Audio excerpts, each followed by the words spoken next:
Hello friend, नमस्ते. तुमचा सर्वांचं YouTube चॅनलमध्ये स्वागत आहे. आज आपण बनवणार आहोत गोडाचा शिरा. त्यासाठी आपण साहित्य घेतले: 1 वाटी रवा, अर्धी वाटी साजूक तूप, अर्धी वाटी साखर आणि काजू बदाम यांचे काप करून घेतले छोटेसे. तर आपण सुरू करूया.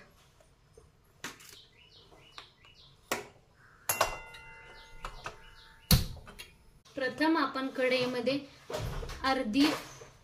अर्धा पेला घेतलेलं साजूक तूप कढईमध्ये घालून घेऊया.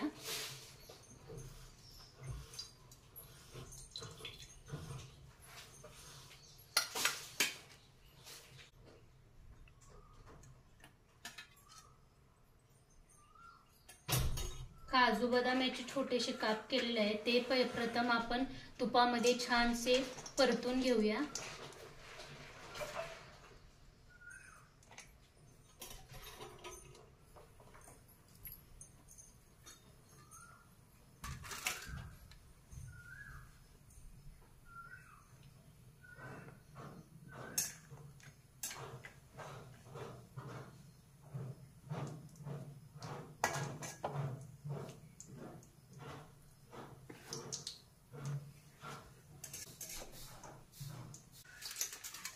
काजू बदाम परतून झालेले आहेत आपले, तुम्ही बघू शकता.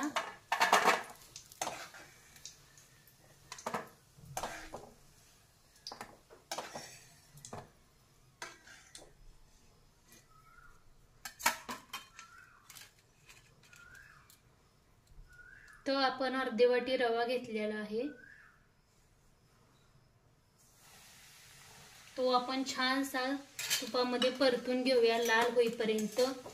गॅसची फ्लेम ही मीडियम ठेवायची. जास्त हाय गॅसवर जर आपण रवा भाजला तर करपण्याची शक्यता असते. थोडीशी गॅसची फ्लेम हाय करूया आपण.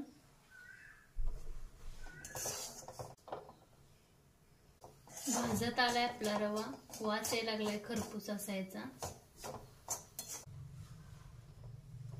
रवा भाजून झालेला आहे आपला. आपण ह्याला प्लेट मध्ये काढून घेऊया.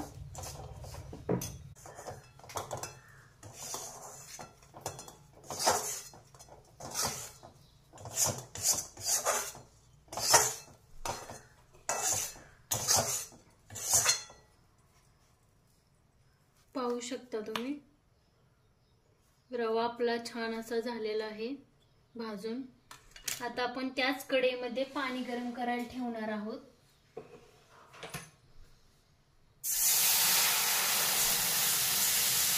अर्धी वाटी रव्याला साधारण मी 1.5 ग्लास पाणी घेतलेलं आहे.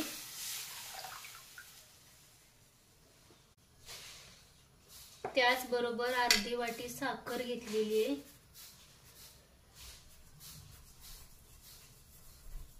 पाणी छान असं गरम होऊ द्यायचं.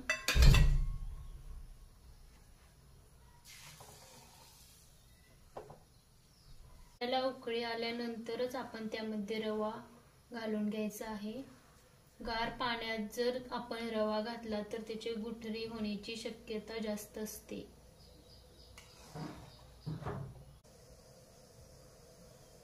तुम्ही बघू शकता पाण्याला छान अशी उकळी आलेली आहे. आपण यामध्ये थोडा थोडा करत रवा घालून घेऊया. जास्त रवा अचानक टाकायचा नाही, पाण्याच्या गुठळ्या होऊ शकता.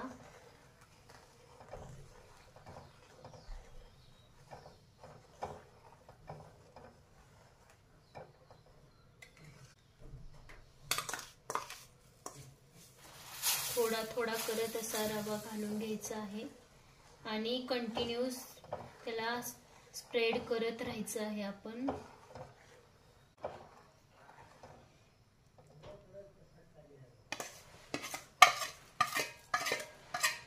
सर्व रवा टाकून घेतलेला आहे. आपण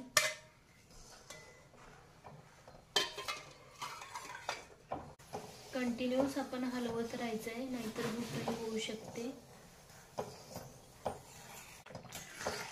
तुम्ही बघू शकता याला टेक्स्चर आलेला आहे, घट्ट होत येत आहे.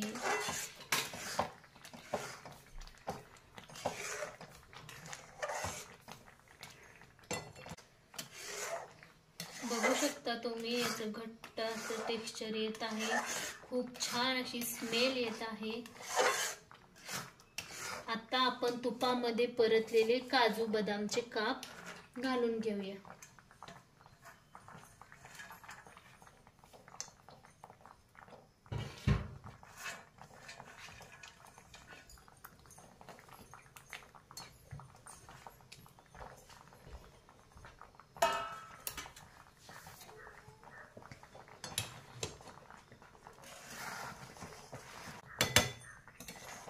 दोन मिनिटांसाठी आपण याला झाकून ठेवूया।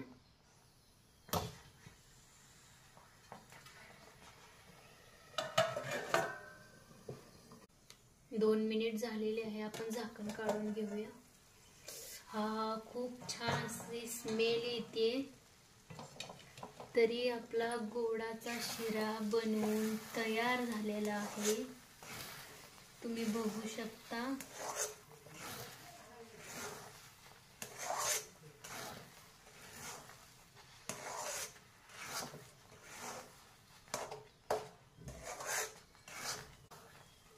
गरम असल्यामुळे थोडंसं पातळ आहे। तर आता आपण गॅसची फ्लेम बंद करायची आहे। हा खूप छान असा शिरा आपला बनवून रेडी आहे, तुम्ही बघू शकता। आपण ह्याच्यावरती काजू बदाम वगैरेचे पण काप घातलेले। मस्त आपला गोडाचा शिरा तयार आहे। असं चमचमीत आणि झणझणीत रेसिपीसाठी जर तुम्हाला आवडत असेल तर माझ्या चॅनलला लाईक आणि सबस्क्राईब जरूर करा।